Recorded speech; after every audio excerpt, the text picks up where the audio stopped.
We're playing tag. You're it.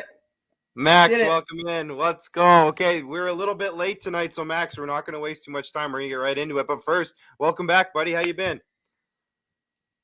Nuts. Nuts. Been a little stupid lately, but you know what? It's good to wind down and talk some sports. There's some interesting things. We forgot to add one thing to the pre-show prep, but don't worry. I'll remind you of it, buddy. Keep you on your toes. Be ready to roll. I bet that it's going to be something that is near and dear to your heart. I think I know what you're talking about. Hopefully you're allowed to hedge on that as we go along here.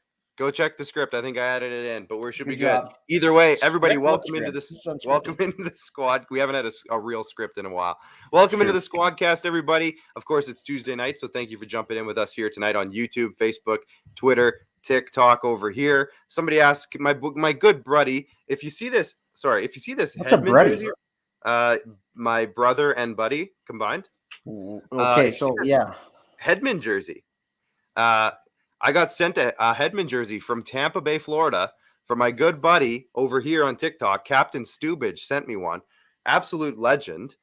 So I told him I would put it on the set tonight. Of course, I'm going to wear it in a future episode. But the guy's an absolute. They're in the same division as the Leafs, man. I thought we talked about this. Hey, man. I thought we went over this. I'm going to get sent jerseys. I'm displaying the crap out of them. Absolutely. But hey, make sure if you're watching on TikTok, you tap the screen, hit the share button at the bottom. If you're watching on Facebook, YouTube, Twitter, make sure you retweet, like, share, subscribe, comment. Glass?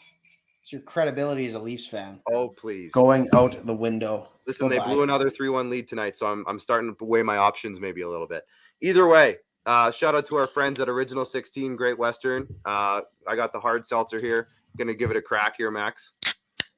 Yep. Oh, that sounded crispy. Worked out okay. So make sure you guys support those guys. Hooplife Basketball, IKS Media had a great UFLB draft over the weekend, courtesy of IKS Media putting on a great broadcast.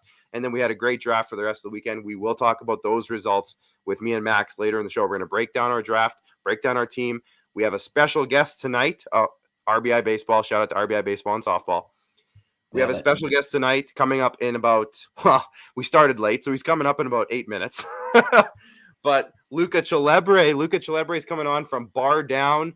You know him from I really hope you didn't butcher the name, man. I really hope you didn't. It's going to be hilarious if he has to correct you. Celebre. Anyways, we're going to, maybe we'll clear it up with him when he gets on here. But we got to break down some stuff first. We got to get into this right now because we only have 8 minutes to go. And then we got to get Luca in. So, some big news obviously happening around the world of sports. If you weren't on Twitter today, you missed a lot. Everything. Let's bring up Twitter here. As you can see, make sure you follow us on Twitter. We do have the show on Twitter as well. Look at that. We're right here. That's not it. That's last week's episode.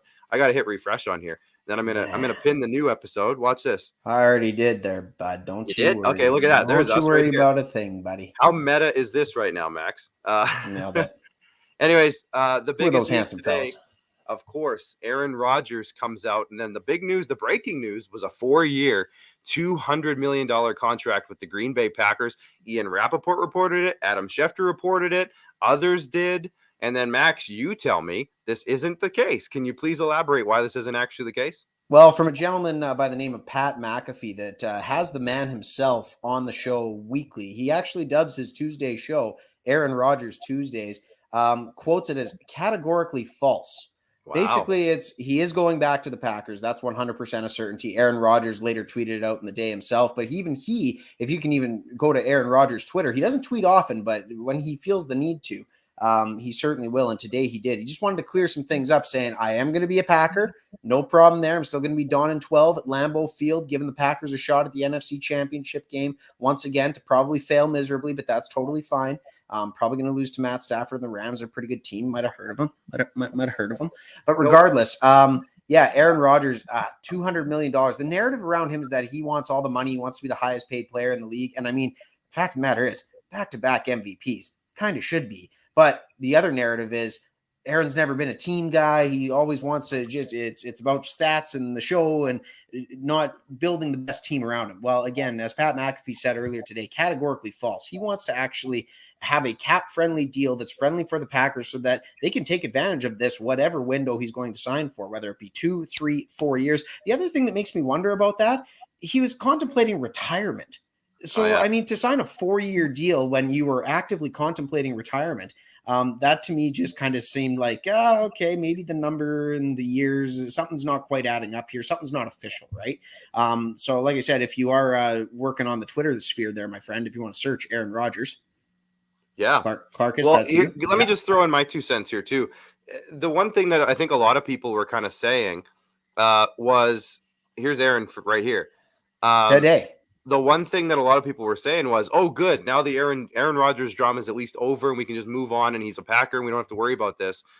It took like an hour for that to go away. Like Aaron Rodgers cannot stay out of drama. Like his life is drama now. So it's what happened when you're the 2-time MVP. He's a bit of a different duck too. He's got some feelings about some things, or maybe not necessarily how we feel about things.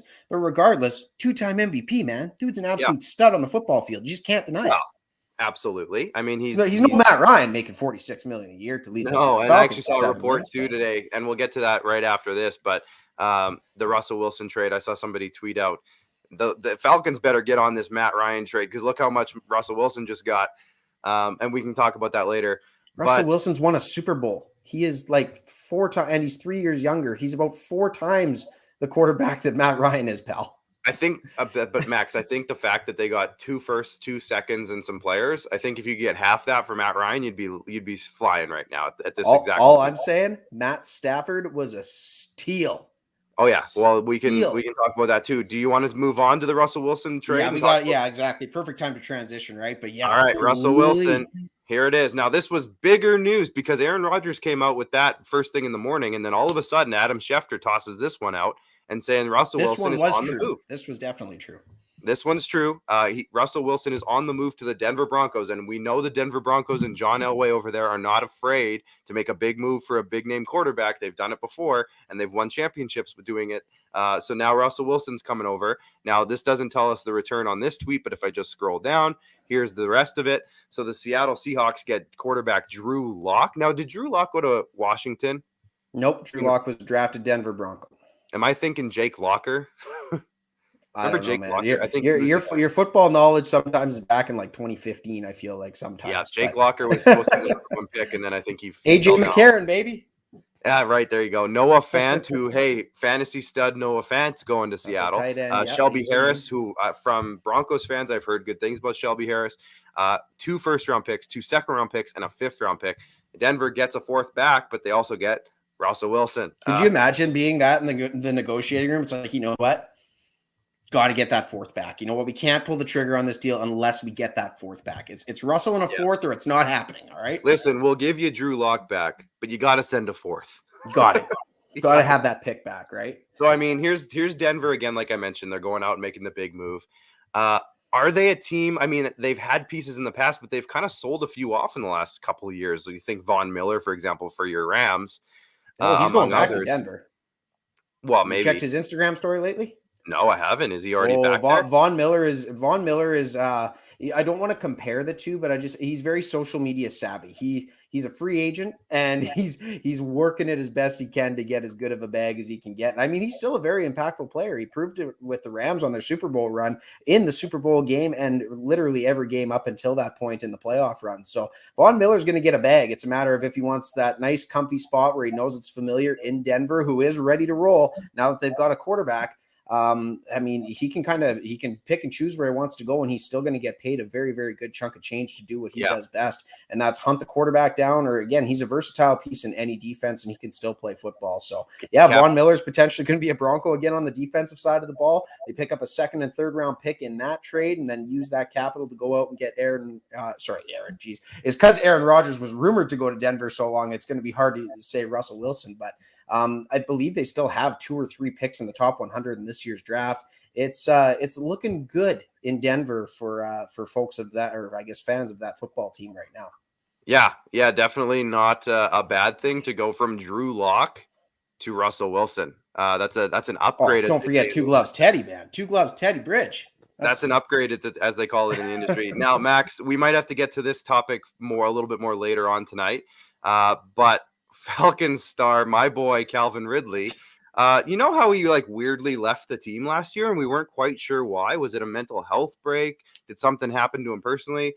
No, he was betting on the team, and the team found out last year. If this is my guess, I haven't actually. As far as the timelines are concerned, apparently this was right when he started to go on his break that the wagers started getting placed. So timelines are a little muddied right now. Either way, doesn't look good that he took off from the team last year, and now this is coming out. And now he's suspended for a whole year.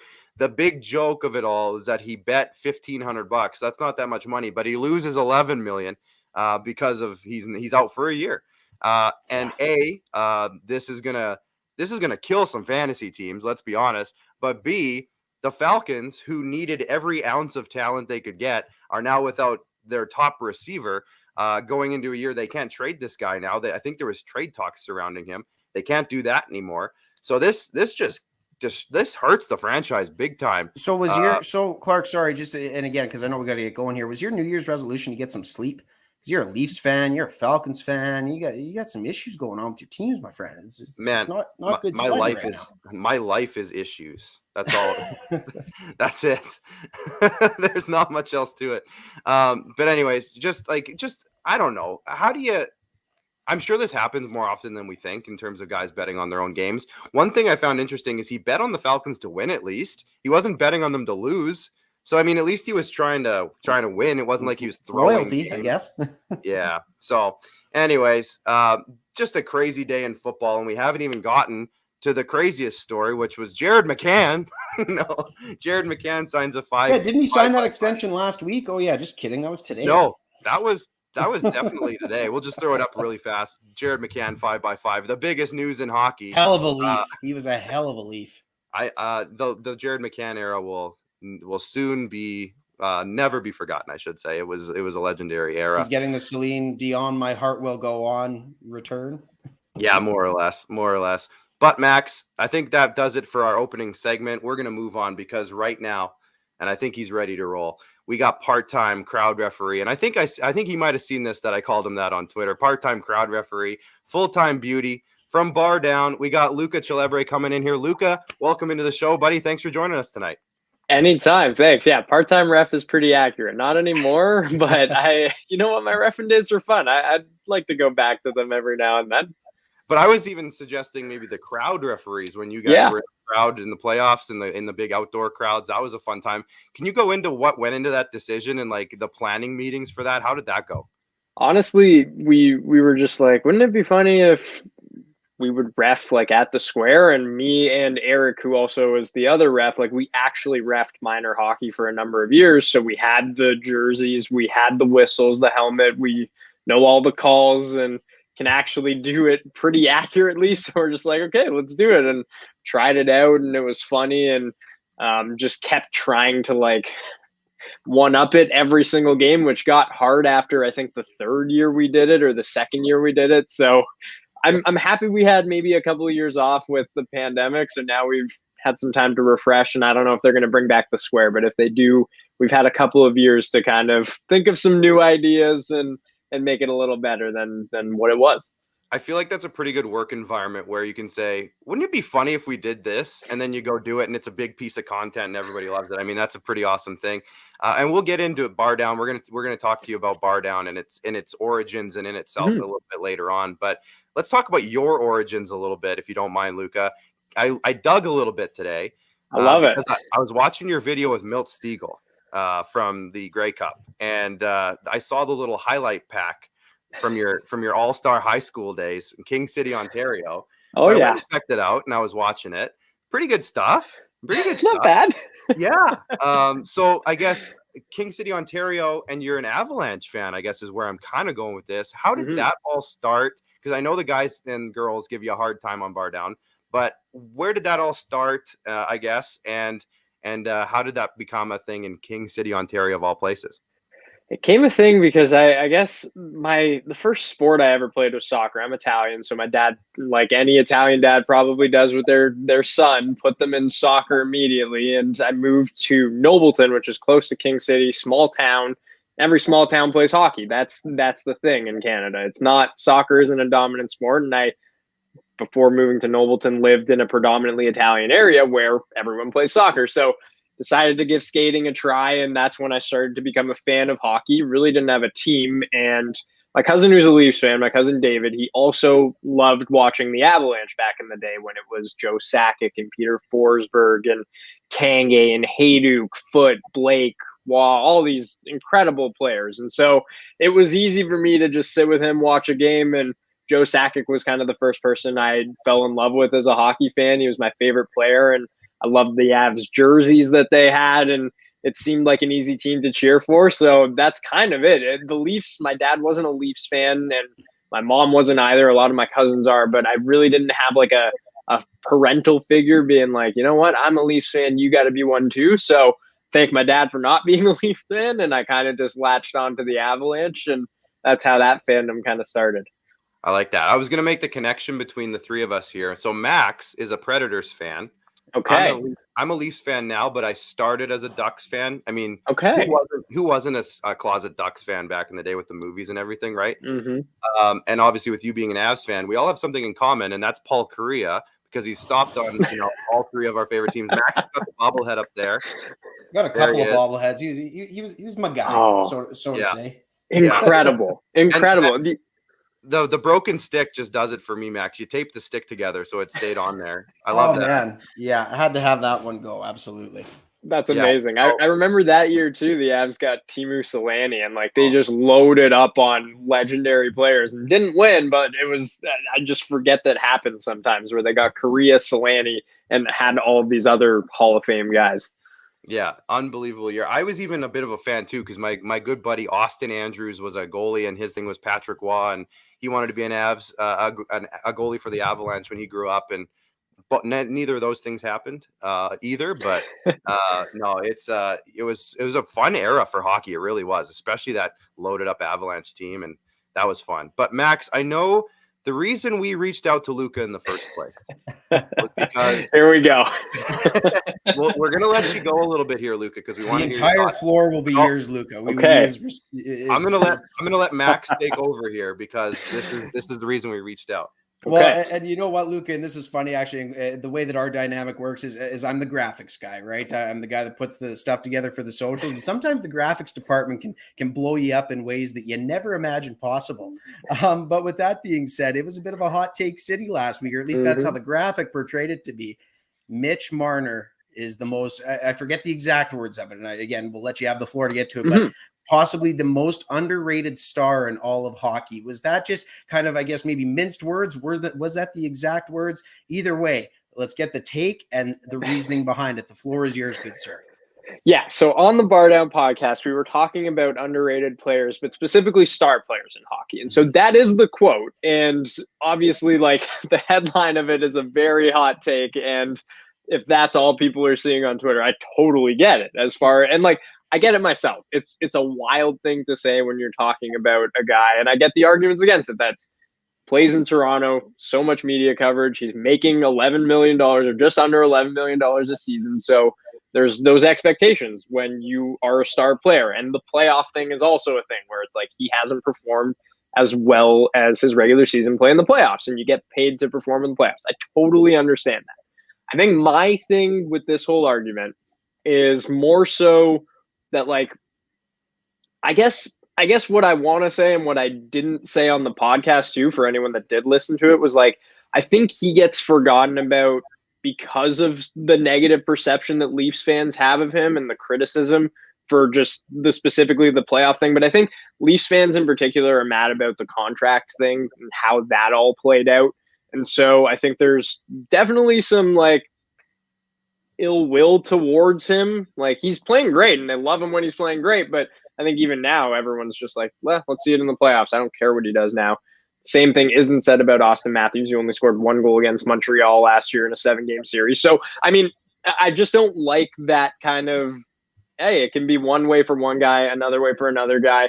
And I totally get it. People have their biases, people have their opinions. I'm totally fine with every one of those. But I just think that the negative perception people have of him underrates how good he is, and maybe how good he is as far as like how others outside of Toronto view him. Because a lot of people from Toronto replied to that tweet and were like, he gets talked about all the time. And I'm like, I get that. I totally do. But if I'm in Columbus, Ohio, and I'm hearing about the Toronto Maple Leafs, I'm probably only hearing about Austin Matthews. And if I go on Twitter, I'm seeing all these Leaf fans saying Mitch Marner sucks and we want to trade him for a bag of pucks, basically, because he doesn't score in the playoffs. And I'm just like, no, he's probably closer to like a top 15 or 10 player in hockey because of how good defensively he is, how good offensively he is. And then just his creativity is beyond anything I kind of think.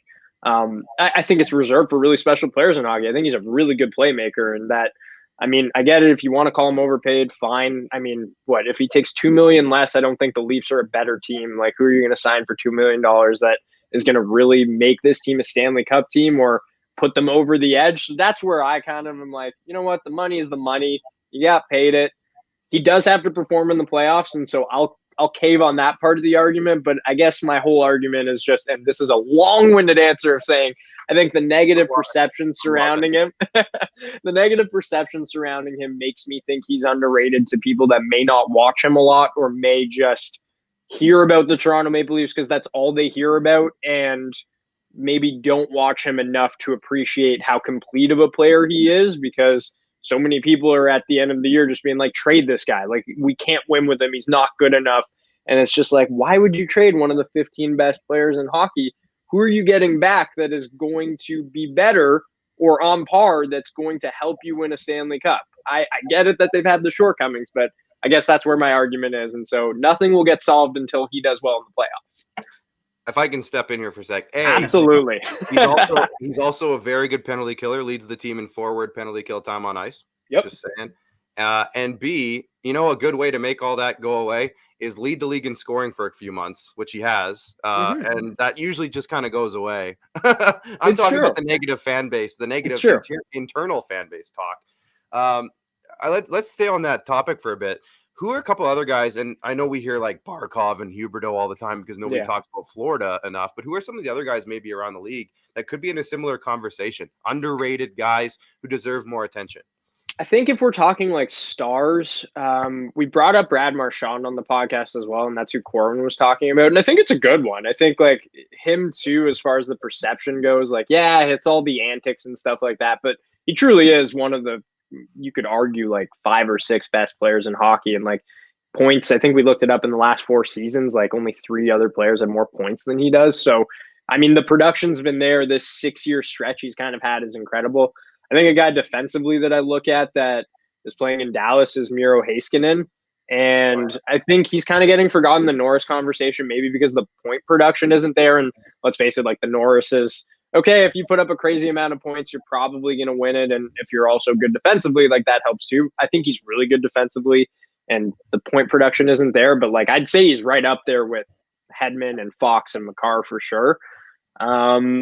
I don't know about Huberdeau. Like, I think he's really good. I don't know if he's like underrated. And I feel like Barkov's an interesting one because they always do the player polls and it's like, who's the most underrated? And every year it's him. And so I don't know how you can be like the most underrated every single year. So that really doesn't make sense to me. But those are a couple of guys off the top of my list as far as star players that I think might deserve I got more the attention. Answer for us though, Luca. I think I do. It's the guy that lives the absolute furthest south from Toronto in the league. That's where it is, right? So Alexander Barkov, right? Whoever lives just out of the epicenter, right? That's who's going to get the most attention for most underrated, right? That makes sense. And then I guess 2 other things just to kind of go back on that conversation. One, I mean, this is something for, I guess, maybe all of us could understand. I mean, let's be honest, if you have a mustache, you're going to skate under the wind a little bit, right? I mean, it's Philip Forsberg in Nashville. Guy gave a game away the other day. Nobody's even talking about it, right? It's as a result, sometimes you just got to have a good stash. Austin has that. Maybe Mitch wears a little bit of that animosity because he doesn't quite have that. But the other thing, I guess, I don't think he physically can do that. and again, right? $11 million. Maybe he's got to grow a stash. I don't know. I'm just saying. It is what it is. Yeah, there's got to be some kind of cream out there that could help the hair growth or something, right? There's something. Sure. he's got to get on that. And I guess the last part of it too, Luca, and again, this was the conversation that Clark and I had when we saw the take, right? And again, thank you very much for joining us tonight. This is awesome. We're super excited to have the conversation. But when you're in the game that you're in, especially when it becomes an occupation, and again, it generates conversation, right? Regardless of whatever the take is, it's something that generates a ton of conversation within the hockey community. And ultimately, isn't that what we want, especially at this time of the year, when you're talking about pivotal moves that are going to be the difference between a first or second or third round exit and potentially hoisting the 30-pound silver trophy at the end of the year? These are the kind of conversations that are really fun to have. So again, regardless of whatever the backlash is or whatever it is, it generates conversation. And if we're being really honest, if you get beyond the surface level fans of the game, which are fantastic fans to have, you got to kind of be in the game a while. Anybody understands that there is 31 teams in this league that would take the contract and take everything that Mitch Marner brings in his game. And I think that was the second thing I said to Clark after I said, underrated, what? Can I quote you on that, Max? Right? Can we get that in writing somewhere so that I can bring this up in conversation next time? I blacked out for a second. You coached me on something? That was that? Anyways, Luca, that again, right? It's fantastic. Again, getting back to the Bardown side of things, right? A lot of people, especially maybe again the guys in the top couple bars of this show here, a lot of us would say you've got a dream gig, right? Hockey content creator with one of the preeminent companies in the country. Would you say that it does fall under that description of dream job for somebody like yourself? Definitely. And I when work gets busy, we all have our gripes with whatever job we work at. But at the end of the day, I take a step back and be like, you know what? I saw my dad get up at 1 a.m. every morning to go work at the Ontario food terminal. And that's what he did for his career. And it's so I'm just like, I could be doing that. Like if I wasn't doing this, I could be doing that. The only things I've been passionate about in my life are sports and writing and talking about it. And so the fact that I get to do that every single day, like every job has its ups and downs and things that anyone can complain about, but it's it's a dream job. I get to talk about sports and hockey specifically. I'm also a huge football fan, so I enjoyed the football conversation before, and I'm a Broncos fan. So today has been a wild ride for me. Yeah, today's been a wild ride. Let's get into that. I'm happy to. But yeah, it's a dream job. I cannot complain at all because I get to do it, and I love the team that we have. Like that makes the job the most rewarding. And I say it to everyone. It's just the people I work with. We are really such a tight-knit group, and it never really feels like work with them. Like it's just fun. It's just something I would do with my friends, and they truly are some of my best friends in the entire world. So it just makes it, that's like the cherry on top of it all. That's awesome. Speaking of your team, Connor Anderson's here saying Jesse dust ball. He's got to be numb to that at this point. Hey, dust ball is just like. I think that's a compliment at this point, right? Yeah, he invites it all. He loves all the chirps, to be honest. Over on my TikTok live stream, Grit Grinder says, "Tell Luca he's a squid," and then dropped a bunch of squid emojis. So there you go. Fair enough. Put that in there. Max, you had a question about their beer league team, and I really want to get into that. So I'll let Max take over here, but I just wanted to go there next. Oh, for sure. And a daily conversation that Clark and I like to have too, right? In content generation ideas, right? On a much smaller scale compared to yourself. We just want to know, are you guys that team in the beer league? You know, like that one where when Jesse's wearing his phone on his visor, peel the iron curtain back. Is he actually doing that for the 60-minute Jets tilt? Or is that like a one shift, peel it off? It's for the memes, so to say. It depends with him. Sometimes it is full game. Sometimes it isn't, but he'll have that phone right on the bench with him and miss a shift because he's watching the Jets play. So with him, nothing is off limits. Like I'm never surprised anymore. It's just like, I'm going to do this. Okay, go for it. I get it. You do your thing. So he is just whatever comes into his mind in a hockey arena, he will do. And it's awesome. It's very funny to watch play out and see how other teams react to it. Like this weekend, the ref immediately was just like, you can't do that. And he talked his way into doing it. And he did it for a shift and then took it off because the ref was not going to let him do it any longer. But he talked his way into at least doing it for a shift. So that just says all you need to know. Just had to see Kyle Connor snipe one real quick and then good to exactly. go. Focus on the game, right? Yep. Exactly. One of my favorite ones was the one where you guys messed with all of his gear. I think he like put weights or like water in his stick or something like that. That was epic because just every little thing. If I'm getting this correct, was it Corwin? Who was it? Jesse? Do you remember this one I'm talking about? Yes, it was. I think it was the first one we ever did. Actually, it was the pranks one. Yeah, and we just played every prank in the book on him. Tabasco sauce in the water bottle, water in his stick. I think water tape on the skates, all the good stuff. So good. I got one more. Sorry, Clark. Before we transition, I was going to continue on it, but go ahead. I think we have the same page here. Same page for sure. You got to tell me about the burger game. The burger game was just absolutely legendary in terms of content. Like, that's captivating. You start that, you can't stop finishing until the end. You got to know what's happening. Like, did you guys really know what you were getting yourselves into at that point, or did it feel as bad as it looked? Oh, it felt as bad as it looked. I think we thought, like, okay, you know what? McDonald's burgers might be easy. Like, they're kind of small. We could do it. But by the time you get to the fourth one, they all just taste the same and it tastes gross.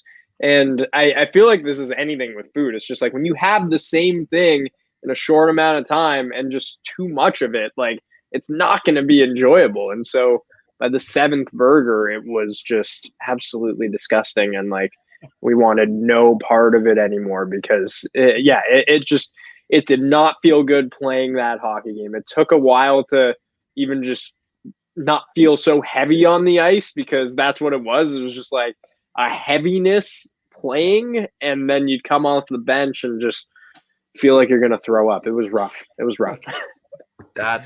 I can just imagine. So one thing that talk about Bardown again, you've been there since pretty much the beginning, if I'm not mistaken, like right when it kind of launched. You were part of the original crew. What's it been like to kind of grow with that team and see how Bardown has gone from step one to where it is today? What are some of the biggest accomplishments that you guys have had over your time there?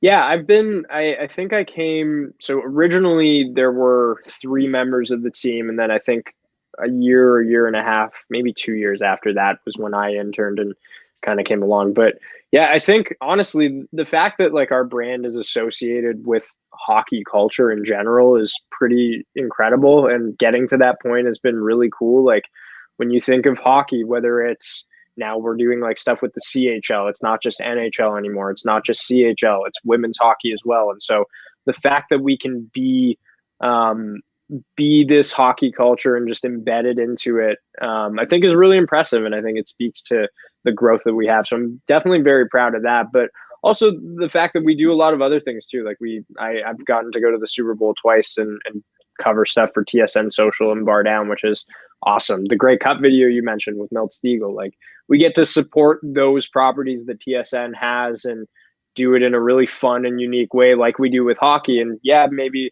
it doesn't do as well like numbers wise as hockey because Canada loves hockey and that's fine, but we're trying new things and different things to make those sports more popular in our own country and create a different culture around them. And so I think that's what I'm definitely most proud of is like our brand is associated with hockey culture, and it never gets old when like little kids just come up to you and recognize you and be like, you know what, like you got me into hockey, or like you see those messages come through. Like that's a really like humbling thing to have someone say, you know what, like I like hockey because I liked watching your stuff and got more into it and felt safe enough to come into hockey culture and be a fan of a team and interact with you guys. Like it's a really cool responsibility. And so growing the game is definitely one of the things I pride our group on, and just one of the things I look back on our time in Bardown and being really proud of. That's awesome. And listen, if you want to keep making videos where you're getting burned by former CFL receivers, I'll watch it every time. Sounds good to me. I'm definitely into that. You got at least one view on every video you make. That's all I need. So you mentioned the CHL broadcast. As a former employee with the Regina Pats, it's been super cool to see you guys jump into junior hockey, and clearly everyone there is super passionate about junior hockey. We are in Canada, of course. So what's it been like to go from the quiz couch to behind a desk at TSN for CHL broadcast? Like, how's that kind of gone? And has it been what you kind of expected? Has it been more than that? Explain that process. Yeah, it's been awesome. I think it's been a real learning and growing experience for all of us. A lot of us haven't done live TV before. I was fortunate enough to be able to do some live TV during Grey Cup coverage. And so that was like a great kind of first thing for me. But for Jesse, like he had never done live TV until the CHL broadcast. For Corwin, I don't know if he had done live stuff before the CHL broadcast. And Z is doing Sports Center, so he's kind of used to that. But it's really cool to see our team kind of get this opportunity and grow with it. And I think just talk about hockey in a different way than people breaking down the game would. And so maybe it's from a younger perspective, or just a different, maybe not a younger perspective, just a different perspective of like, maybe we're not so much X's and O's, but we're noticing just a guy's tape job that we want to talk about, and the style on the ice, or just a fun way to talk about the game we're seeing that's a little different than what you would normally get during an intermission. So I think we're still trying different things with it, and it's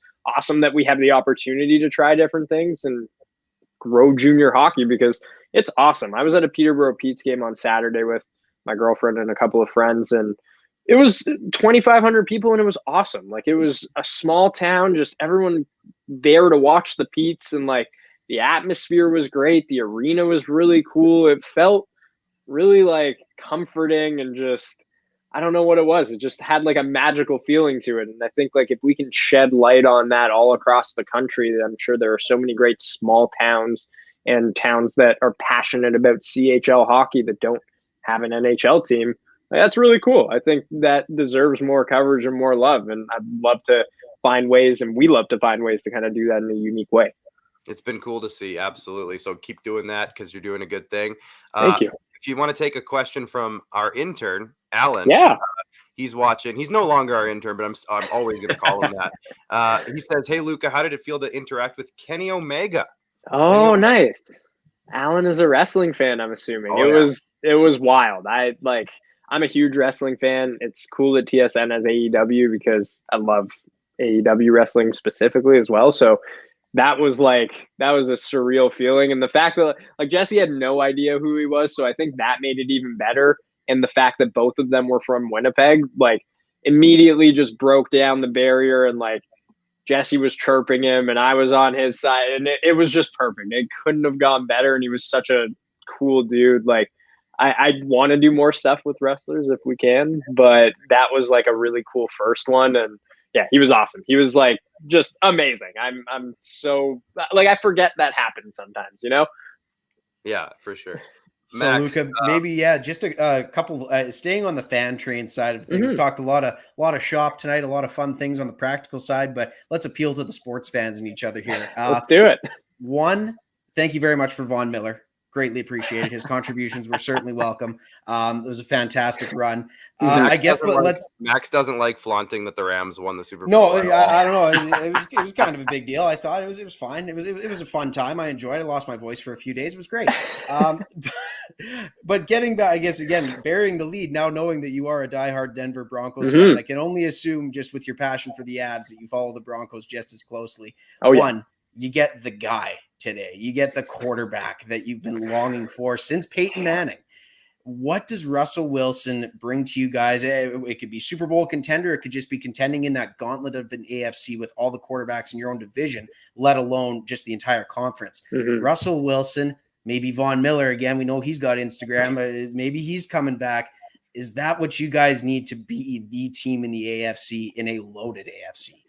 Yeah, I mean, honestly, I was happy to see Vaughn win it. I was so happy that not only that we traded, because he deserved better than what we've given him since Peyton left, but the fact that we traded him to the Rams, like, got a couple picks back, which ultimately helped us get Russ today, which was really nice. Like, I feel like the trade package was big, and like the amount of things that they gave up, sure, but I think having that extra second round pick actually just helped smooth it over, because not only do they have that second now this year, they've got 2/3 and 2/4. And so it's just like, they still have a lot of picks. They still have a lot of ways to make this team really good.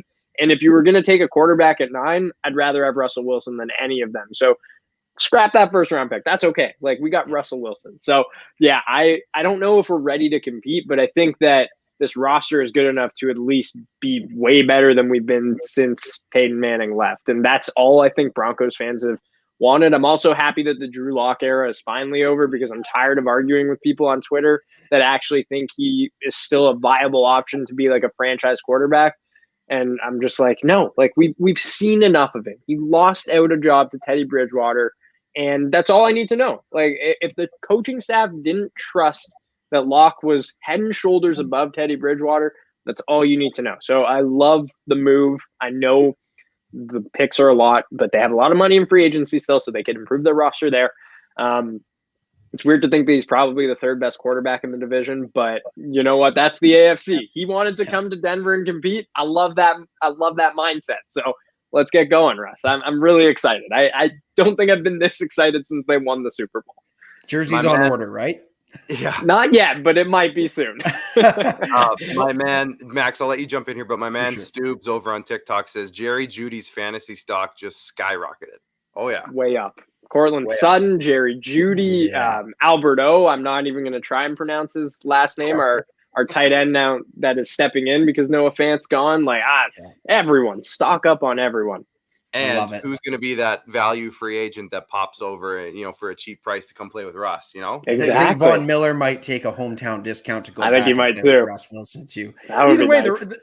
And you know what, Luca, it's funny. I was telling this to another buddy who happens to be a Denver Broncos fan. Isn't it the rarest thing in sports where no team loses a trade, truly, ultimately, right? Like the Rams get Von Miller. He helps greatly contribute to a Super Bowl. You guys get the picks that you need to get a franchise quarterback for at least likely the next 5, 6, 7 years. Like it truly is one of those things that it's a rare thing in sports, but it's a great one. Once again, man, thanks so much for your time tonight. I know we got like 2 more quick ones here. I got to lead off my Avs question though with a bit of a story, because as Clark alluded to, we have the Paul Correa connection back. I believe it was the 03-04 season. I swear if Patrick Waugh didn't retire and David Abisher wasn't in net, that would have been the year. It really would have. But I remember this. My family back in the day, we didn't have a ton of cash or nothing, but it was, you know what? We're going on the yearly trip to Calgary to watch the Flames and the Avs and Paul Correa and Timu Solani and Milan Hajduk, Joe for reference, for those who don't know, we're in Saskatchewan. So sorry, Calgary, yes, that's right.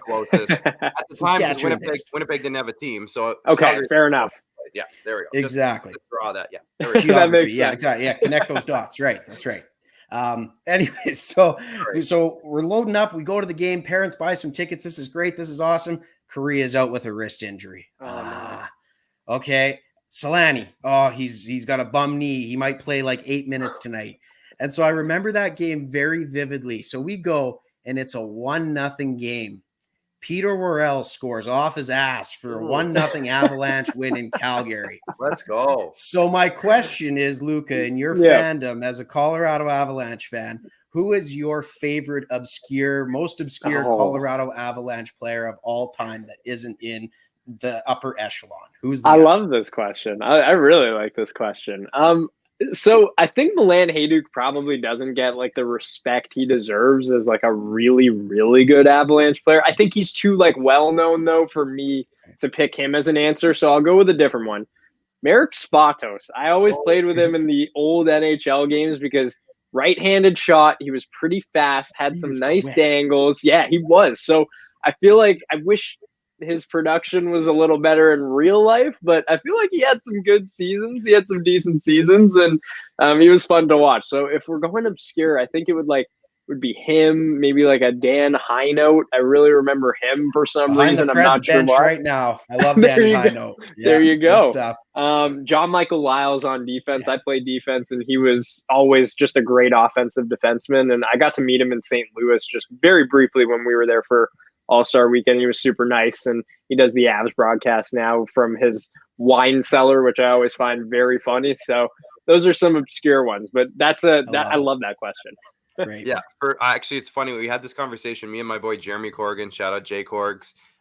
We were with the Estevan Bruins in the Saskatchewan Junior Hockey League on a bus. And what do you do on the bus? You talk about stupid hockey stuff. And 100%. He asked me the one time, he's like, as a Leafs fan, like, who's your favorite, like, grinder, like, guy that nobody else would talk about? And I'm like, immediately, Jay McClement. Jay McClement was my favorite guy for years.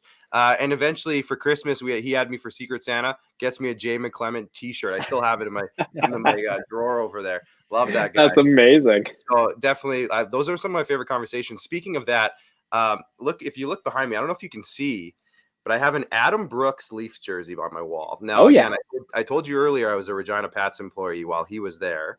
Okay. Do you have any weird jerseys in your repertoire, in your arsenal? Do you have any? Because I know with Bardown and stuff, I'm sure you guys have a lot of weird content you guys have made over the years. Maybe you've collected some things. Is there a weird one in your closet?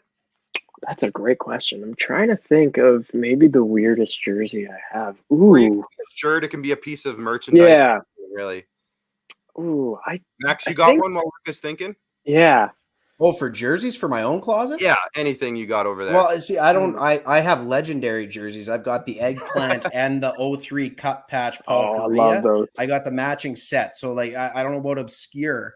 You only go big, hey? I only go big. I got Pecorine, I got Yos, I got a few of my faves, but I love that. Obscure guys. I think as far as like a t-shirt jersey goes, when I went to Colorado, and this is at the time they weren't like amazing, and watched a game, I got an Adam Foote t-shirt.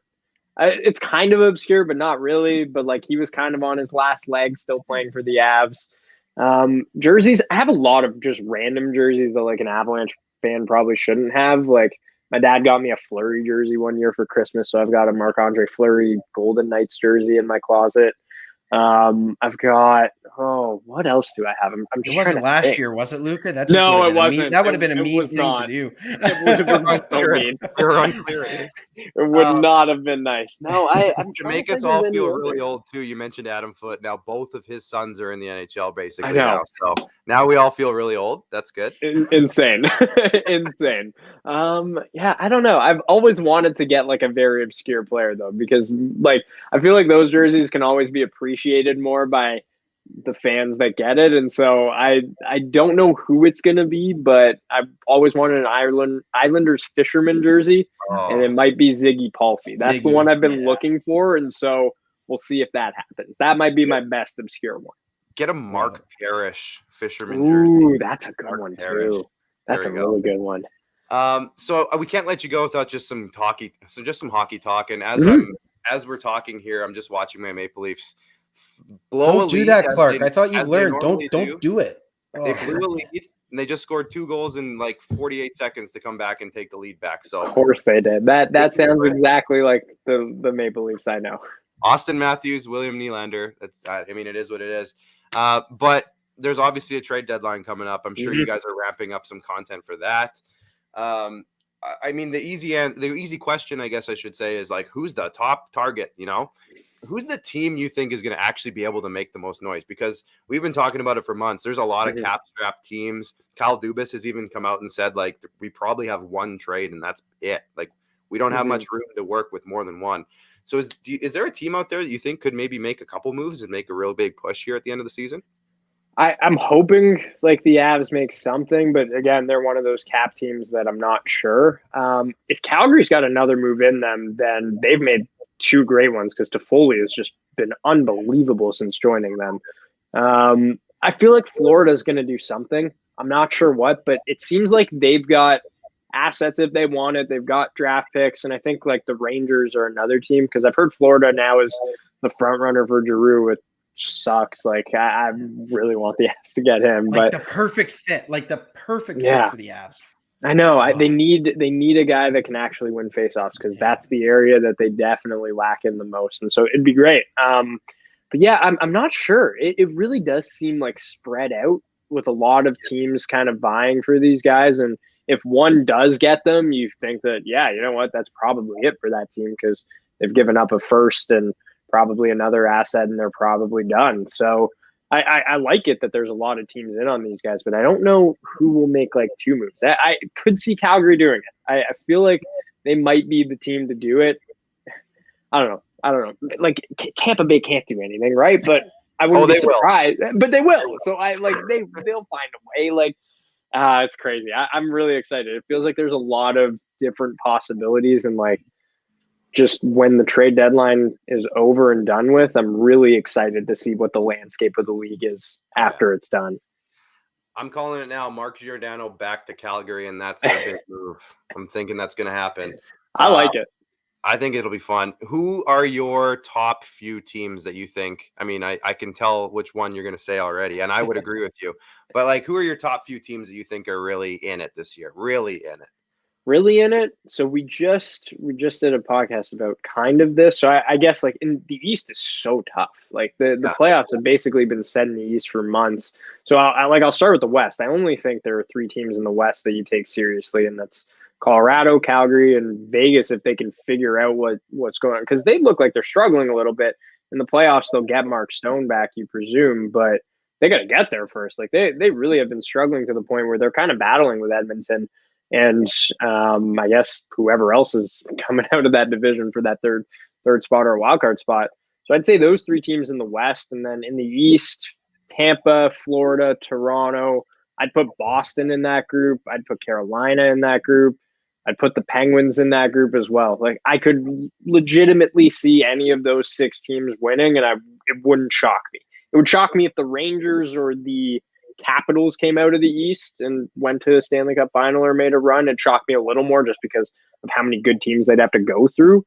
But the West is definitely like, if you're Colorado and you make a move, you're probably laughing to the Stanley Cup final based on just the depth, and you got to just beat one team probably that's pretty good in Calgary or Vegas. Well, Luca, at the risk of you not wanting to ever come back on with us because you've been so generous with your time tonight, especially on the night where the Avs are playing, we thank you so very much. They lost. Oh, shoot. Hey, you're only 18 points up in the Central now. Damn. I know, right? Coming off a back-to-back too, it's okay. That's a tough one. Tough one for the gamblers on the back-to-back. But one last final don't one. Don't tell Calvin Ridley. Oh, yeah. Yeah. Keep it away from him. Yeah. But the Stranger Things canvas poster on your wall, I can only assume you're a movie and TV show guy. Are you Marvel, DC? What is Stranger Things the all-time favorite show? What's on the screen when it's not sports for you? Great question. So me and my girlfriend right now are watching New Girl. I've seen most of it, but haven't watched all of it. It's hilarious. I love it. She's really into it now. Yeah. She got me into Stranger Things, and so I hadn't watched any seasons. She had watched all 3. We watched them together, and I loved it, and I'm pumped for season 4. We're actually doing a Marvel start to finish. She's seen most of them, but we've gone to Guardians of the Galaxy 2 now, so that was easy over the Christmas holidays. We're finding it a little harder to do right now. So we're trying to make some time for that. She's watched Sex Education, which is a great show. I watched like a couple of episodes, but I want to go back and watch it all because it's unbelievable. What else? I don't even know. There are so many that I haven't watched that people just talk to me about. You guys have any recommendations for me? A few. I'm all in. Okay. Too many. Well, you know what? We'll get into that the next time we have you on. Because man, oh man, this has been a fantastic time. Once again, dude, thanks so much for your time tonight. This has been a blast. And hopefully the next time we chat, it won't be as a result of you getting blasted for, again, a very good take overall. Just one that's got to get below the surface with a lot of fans. So once again, thanks a ton, Luca. Oh, anytime, guys. Thank you so much for having me. And I'd love to come back on. This has been so much fun. Murderville on Netflix. That's all I'll say. Murderville. Okay. There we go. 6-part series. Basic. So funny though. So funny. Will Arnett, Marshawn Lynch is in it. I'm already in. There we go. That's all. If you're into I'm in. Yeah, if you're into the Marvel stuff, Daredevil was really good. It's going to Disney Plus. It was on Netflix. It's a pretty good 3-season. He's like a good 8 years away from that, and his Marvel. No. See, that's the thing. Again, we can't do. Don't get Max started on Marvel. Don't get me started because I'm a buff. It's a bit of a problem, as my girlfriend would say. Oh, I love it. I can't wait to come back and talk about it once I've finally caught up to a decent place too. Good stuff. We'll be staying in touch. Luca, thanks for checking in. We'll talk again soon. Thanks, buddy. Thanks. Man. Anytime. Take care, guys. All right. There we go. Luca Celebre, unreal talk. I mean, stud. We could have probably he logged out, so I'll say this now. We could have probably kept him for another hour or two. Well, I know, and that's the risk that you run, right? It's like, you know what? And again, a colleague of Luca's, right? We've had that experience before where it's like, geez, on the other side, like, this it's getting a little lengthy, but man, he's such a fun chat. I know exactly what you're talking about. Oh, Luke, now see, like stuff like that, like it's just such a fun chat, and like a guy that you can tell that you can just kind of vibe with, right? He's got the Stranger Things poster. You can talk movies, you can talk sports. He's rounded out real well. So, man, that was a ton of fun, and yeah, hopefully get to chat with him again soon. He was great. We'll line it up. Max, what else do we need to get to tonight? And can we start talking about the Wheat Sox? How much time do we have left in your world? I was going to say, you know what? We might have to rip through the commercials tonight. We'll give one more shout out to the sponsors at the end of the program. Because yeah, man, this has just been one of those shows where you get a great interview and you lose track of time, right? Like that was so much fun. So we have to do this. We have to talk about the Wheat Sox because this was a big part of our last couple of weeks, honestly. For those I can't believe it, like that it's that the veteran player draft. After I look back when we did the Instagram posts of when we were on the broadcast, when we were doing the actual auctions for the teams, it was 5 months to the day. 5 months, and it just flew by, like in terms of our prep and everything. Oh man, like we can get into the process more later on another program. But yeah, the results are in, and I think we did pretty damn good, buddy. Yeah, we'll put the roster. If you're watching on TikTok, you can already see the roster. I've had it as my background this entire episode so far. So you've seen our entire roster. We've already made some changes. One we haven't announced yet, and we can't tell you yet because it just hasn't happened yet. But something is brewing. And on top of that, we have released a player as well, which we can talk about because it is official. But let's bring it up. Here's our roster now. I don't know if that's super visible for everybody. I think it'll be okay. So if for those who don't know, Max and I are involved in something called UFLB, Ultimate Fantasy League Baseball. It's this 30-team fantasy baseball league. It follows MLB rules exactly. There's a real salary cap involved. There's real roster move restrictions like options and 26-man rosters, 40-man rosters. We have to figure out our 40-man roster too, Max. So we have to talk about that. That's our next meeting. I know that we're under 40, so that's good. That's a good place to start. We have some spots to fill, so that's good. But it was an extremely exciting process because we've been talking about this since November now. We brought our team together in November. So it's been 4 or 5 months now of us talking about the idea of it, what we wanted to do, you coming up with the name, and I'll give you 100% credit. I always will. You came up with the name. Thanks, and it was after that show. Put that Polytech education to good use, buddy. Yeah, exactly. Marketing, one day at a time. Marketing. So we've been building this plan for a long time. We brought on our good buddy who we talked with last week on this podcast, Craig Ballard. He's a big part of the team. Our boy Tanner Ring, who we haven't had on the show yet. We tried one time, but he's a little busy. Camera shy. He's a little camera shy, old Bonesy. Yeah. We'll get him. That's okay, because he came on and helped us a lot with our roster preparation and our draft plans. So it's been a really fun time. Shout out to Paul Drouin, who bought the team in the first place to make this all happen. The money guy's huge to all this. The money guy's kind of an important cog. He's exactly. Big part of it. So the last weekend was the veteran player draft where, if you're doing a fantasy sports draft, we're drafting the MLB players. That was the biggest, the big chunk of what we're actually doing here.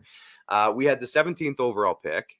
So we were expecting to get a nice player, really a nice player. We had a lot of guys we thought were going to maybe fall to our spot, but we had no idea it was going to be Corbin Burnes, the NL MVP, 27-year-old pitcher on a cheap contract. So for salary cap, that's huge, right? Because he's cheap, he's affordable, and he's going to be very good. He's just getting started. So we're really excited about Corbin Burnes at 17. And Clark, before we even because we can't understate this. Like I sent you the highlight video of Corbin Burnes. Yeah. Dude is a flat out beast. Like Craig was hammering the table because we had Walker Buehler on the board. That was our guy that we talked about extensively for months, and we had the option. And it was like we didn't even talk about Corbin Burnes because we thought there was absolutely no shot in hell. And I said that in my video that I posted today. He thought he was going top 10. We didn't even think he was going to be close. Possibly top 5.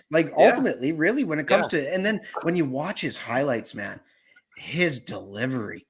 It's going to crack another can of original 16 here, Max, while we get this started. This crack is going to be That's the sound of 97-mile-an-hour moving fastball when Corbin Burns hits the I want to say it's Oh. Wheat Sox Gold. This can is Wheat Sox. There you go. Gold. Good stuff. Absolutely. But man, like you just watch the tape on this guy. And I think that's what we're guilty of sometimes. That's where, again, it's fantastic to have people like Craig on board who just have the eyes and ears for every single team, because I know that I can speak for you in this. We get guilty of focusing in on our Jays, right? Oh, like yeah. We absolutely love them. And that's not a problem. But again, when it comes to a draft like this, you need to have eyes in both the NL and the AL.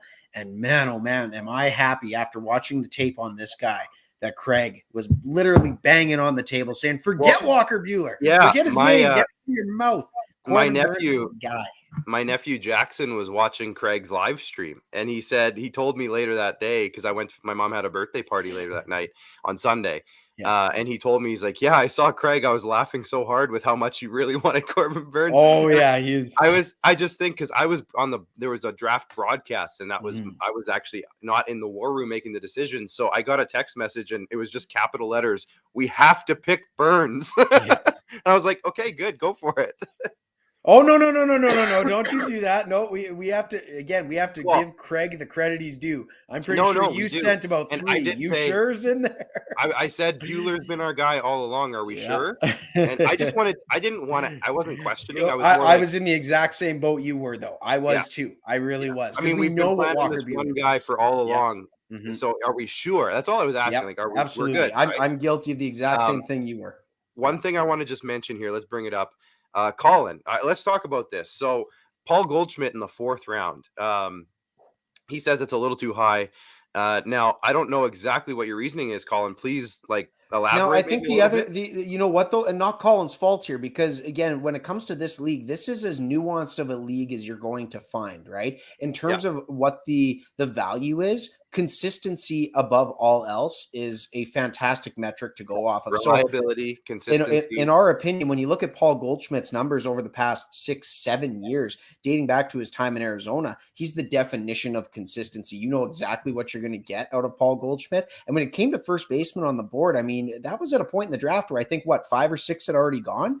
So ultimately, least, maybe even more than that. Ultimately, we were really happy to land a guy that, you know what, has north of 300 point potential, at least for our league anyways. And that's where, again, we'll have to maybe have a bit of a video breaking down the top 10 300 point doesn't necessarily mean. Yeah, 300 point doesn't necessarily mean a lot to everybody, but put it this way, the elite of the elite players are getting between 400 and 500 points, maybe some 2 or 3 over 500 points. 300 to 400 is a very good. I think Vladdy was the only first baseman that really even eclipsed into that territory last year. Yeah, and Juan Soto, I think, was the only other 500-point player last year. Otherwise, there was maybe 15. Other than Shohei, there was 15 or 20 400-point players, and the rest of the really good echelon was 300 or more. And Paul Goldschmidt was in that group. Not only that, pick 137. He's easily a top 100 player in the game.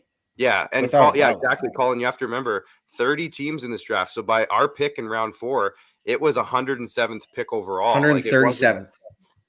Oh no, sorry. Hold on. You're right. 107th. Sorry. Round 5 was 137. Because Springer was 77. Yeah. Sorry.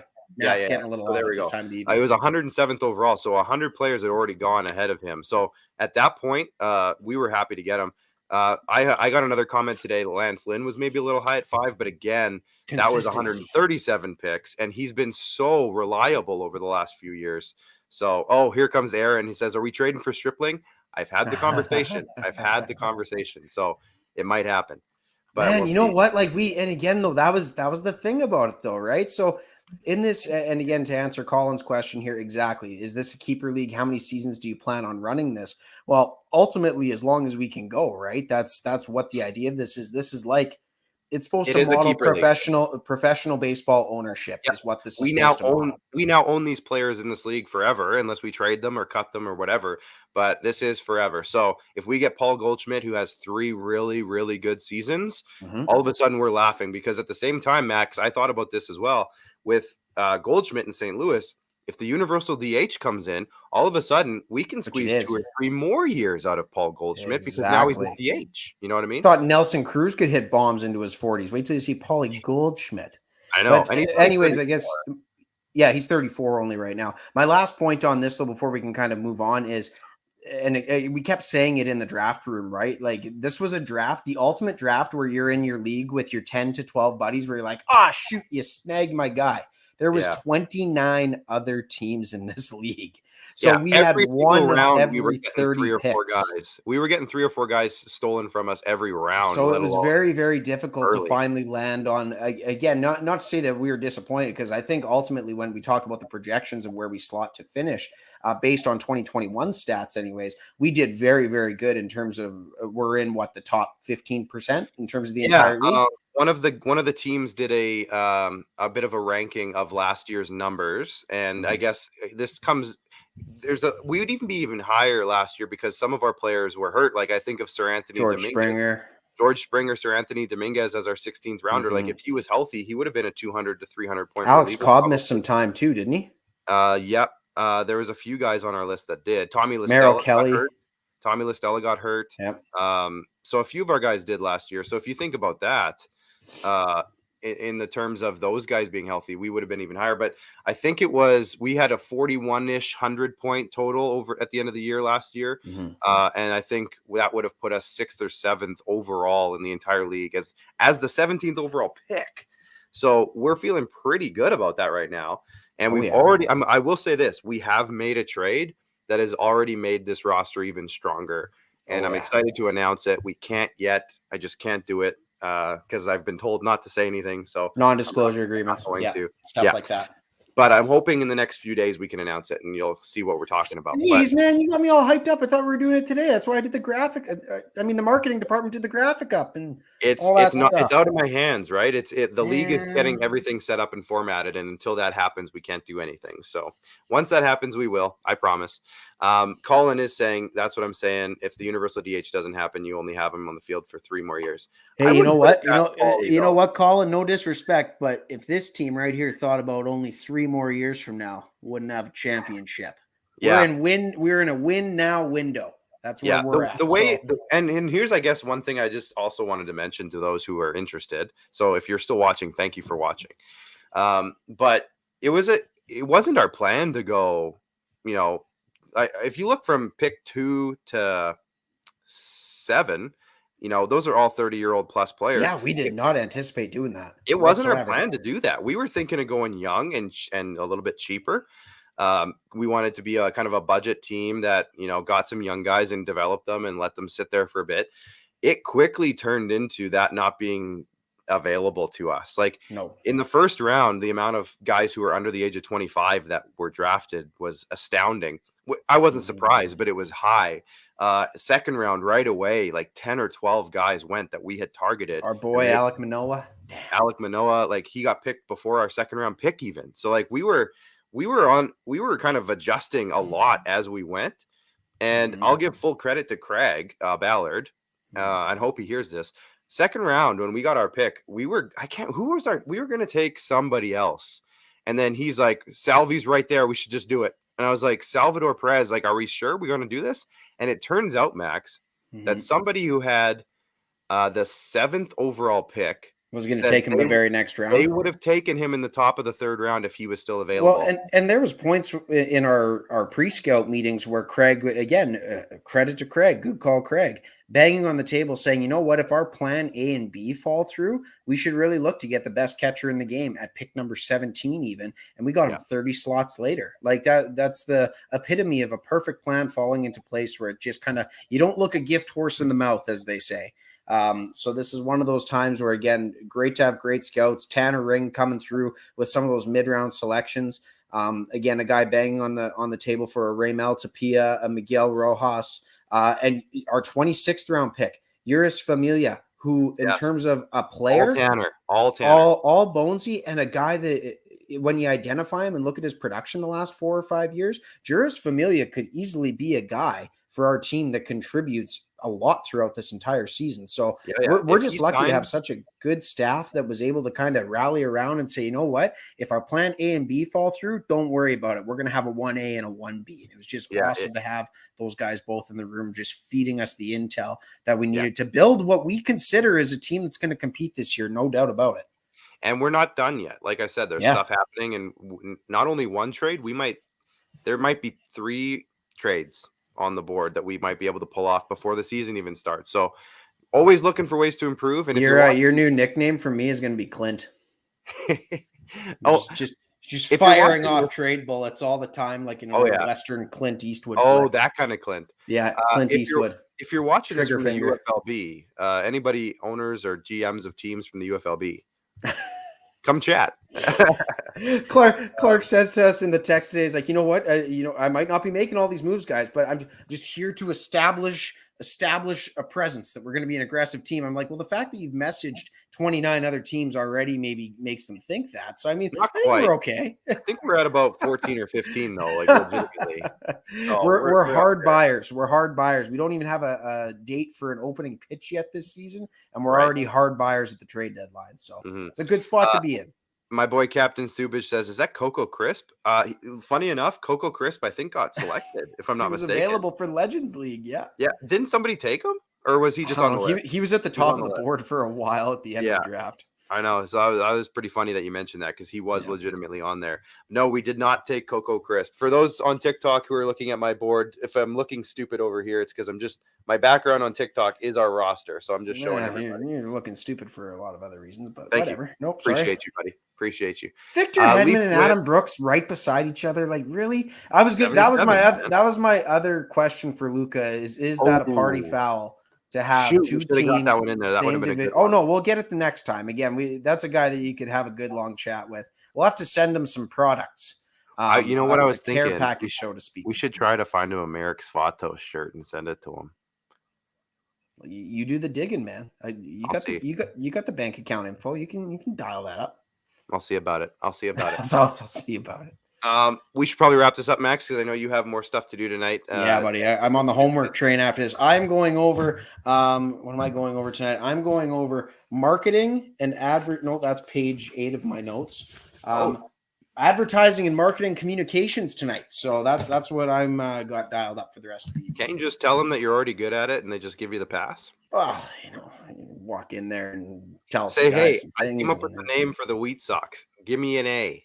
Well, I should try that. Actually, it's a good strategy. Also, by the way, one thing that we kind of glossed over: Happy International Women's Day, everybody! To our women viewers, to our women guests, to everybody that supports this program from a women's perspective. Man, oh man, what a day! It's great to see just the community on social media and all the initiatives going into effect to, again, just bring awareness to something that really you shouldn't have to ultimately. Like, shouldn't people just be appreciated every day, regardless of gender, whatever, this, that, and the other thing. But I go back to what Jeff Merrick and Christine Simpson were talking about on 32 Thoughts, the podcast, and the advancement of women's roles and voices in the game of hockey itself. It's just great to see that that's happening all over the world in every single industry. And regardless of it, like I said, it shouldn't even be a thing necessarily, but ultimately, happy International Women's Day to everybody that views our program, supports our program. We're so lucky to have you a part of this community, and we hope you continue to ride along with us. And like I said, it's just a great day all around. So shout out to the women. Shout out. Yeah, I think of our guests that we've had on the past. I think of Ava, our girl, NHL Ava.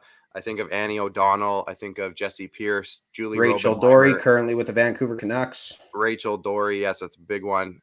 So, I mean, we've brought some great voices onto the show, and they continue to shine. And I love that all these women, and not just that they're women, these great sports analysts and opinionists and all these things are coming to the forefront, and they're really taking over. And it's fantastic because I think it's time. And I heard Jim Rutherford say a really great quote, and we'll end the show on this. Jim Rutherford was in an interview with, I think it was Christine Simpson on Sportsnet the other day. And she basically just straight up asked him, like, was this part of your plan or what was, and he said, you know what? What is he, 73 now, and is he in his 80s? No, he's not. Probably in his 70s, you'd think, late 70s, mid 70s. Yeah. I've been in the league now for, I think he said like 40 something years. And I learned quite early on that if you don't adapt, you die. And as stubborn as I am, I think anyone who has worked with me in the past has known that I will adapt because I'm not interested in dying. I think something like that. And he said, it's time that we get some new voices with new ideas on new ways to do things in this league. And you see that he goes out and hires Cami Granado and Emily Castonguay and our girl Rachel. And all of a sudden, Vancouver comes out, and not that it's all they're doing because it's really early and they haven't had their time to put their stamp on it, but they've gone out and they've put themselves in a playoff position. Like, they're close. And so it's really cool, what Vancouver's doing and other teams around the league. And we're seeing more of it. And that's awesome. And we just hope to see it continue to growing. Luca said it earlier as well, trying to grow the game as much as possible. And that includes women's hockey, junior hockey, et cetera, et cetera. So super great to see it. And we love everybody who's been a part of our journey as well. And, I'm talking about the female voices we talked about and the ones that are still to come, because we have some plans for more in the future. And absolutely, that also continues to grow. So Max, let's end it there. And we'll see you next week. Now, Max, you might be taking some time. Yeah, that's going to be a thing that's it'll be on a need to know basis, meaning that you need to know, and I will give you plenty of notice. That's fair. As much as I just want everybody to understand that you're busy and that you might absolutely be taking some shows off in the next couple of weeks, and that's totally understandable. It's finishing up the last semester of school, and anybody that's gone through that grind before, I'm sure they can I guess empathize with the workload that's going on right now. So with that being said, I'm certainly, again, nights like tonight, it reminds us, like, holy man, we started this thing 73 episodes ago now. Marketing department screwed that up. We'll have a chat with them, get things dialed back in. But regardless, 73 weeks and counting, and just continuing on this journey, man. It's like I said, nights like tonight that really make you want to sit down, get in front of the chair, and continue talking about the stuff that we love talking about, especially in the world that we've got going on right now. Man, is it nice to sit down and talk sports with people that share the same passions and same love for the games that we do. And then get into a little bit of the pop culture side too. It's like I said, it's just a fun conversation. But ultimately, if I don't see you in the short term, it will certainly be in the medium term future. Just got some stuff to take care of. So again, thanks everybody for their support. Clark is certainly, there's no person I trust more to keep the ship. Well, I don't know. He's a Leafs fan. Keeping ships afloat isn't exactly their strong suit. But regardless, he's up there. He's up there in the list for guys that I trust to keep things going. That's great. Have they won a playoff series in 17 years? What? Anyways, that was a great show, buddy. It was a ton of fun. Maybe fix the jerseys on the back wall, just split the divisions at least, man. Come on. That's just 77. I don't know. I thought it was a good. Yeah, well, 77. How about 1967? What? Oh, yeah. So I was about to swear at you there, and I held back. Man, I just want to say boom roasted so bad. We did have the cool TikTok episode the other day. We had Craig come on and co-host with us a couple days ago, or last week, I should say. So we'll come up with some ideas for some fun co-hosts to fill in while Max is a little bit busy. And then when Max is ready to go again, he'll be full go, because when he's out of school, we're going to jump back on the show train, and then we're going to be back in full force. So I've been busy a lot as well, obviously getting this baseball team off the ground and work and everything. There's new projects coming in. So that's been a grind. So we've both been feeling the effects, but in a few months' time, or a couple, not even that long. It feels like it's a few months' time, but like really, it's gonna fly by. So it'll be back on full train right away. So we're looking forward to it. But Max, we'll see you again soon, if not next week. And until then, thanks for everybody for jumping in on Facebook, YouTube, Twitter, TikTok. Make sure you hit that like, share, subscribe button, and we'll see you again on the SquadCast in a week's time. Bye. And once again, thank you very much to the sponsors. Thanks to the sponsors. Appreciate y'all. Original 16, of course, Great Western, IKS Media, RBI Baseball, Softball, Hooplife Basketball, and maybe one more coming on very soon that I'm very happy about. So we'll talk about that maybe next week. And then with that in mind, we'll see you next week. Thank you for tuning in.